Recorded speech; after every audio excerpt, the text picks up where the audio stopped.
They have been with us for thousands of years, showing us what we love and most despise about ourselves.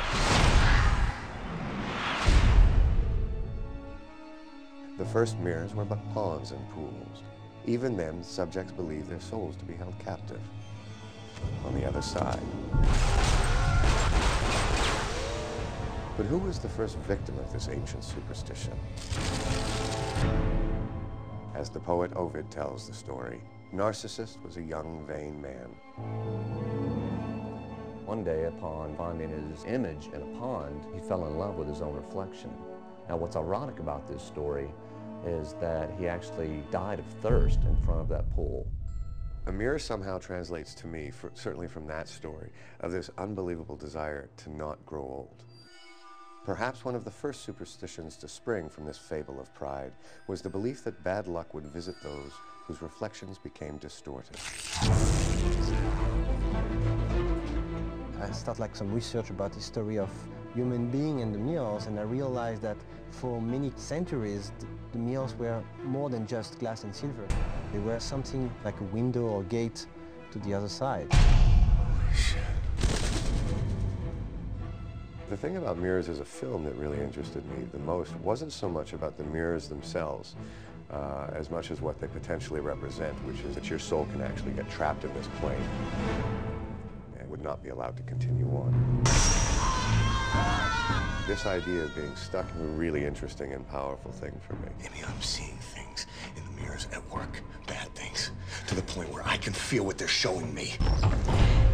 They reflect things in a different way, in an alternate way. It's almost like it's a window, it's a door to another world. We stand in front of a mirror and it gives us absolute control over that image. So imagine the moment that that image changes and starts living on its own. That becomes incredibly frightening.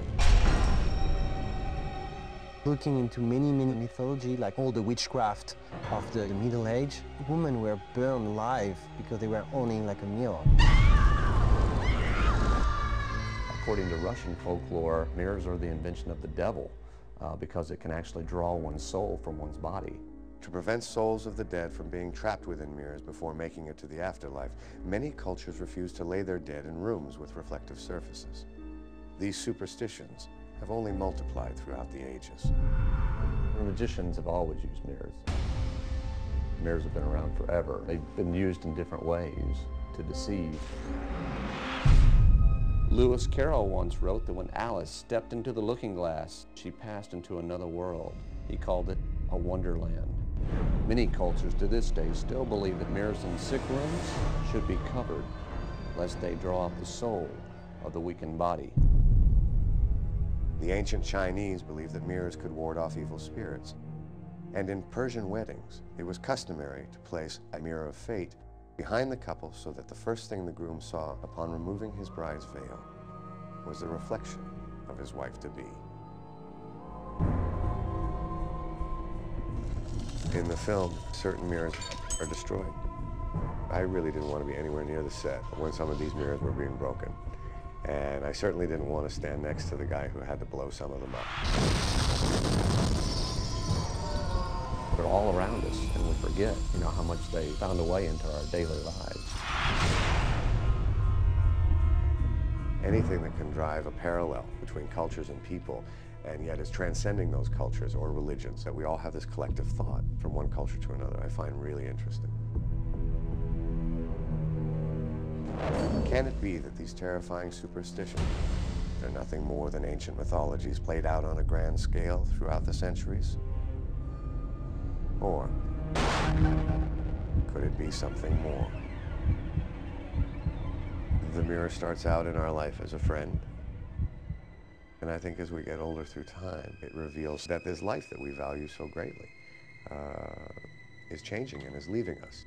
What happens if tomorrow mirrors stop reflecting what they're supposed to reflect? What happens if tomorrow mirrors start to show us something that we're not supposed to see?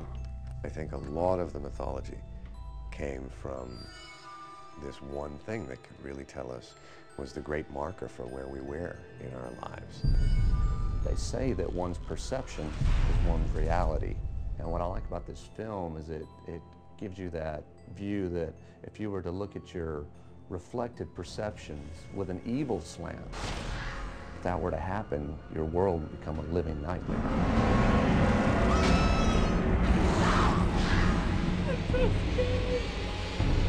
What do you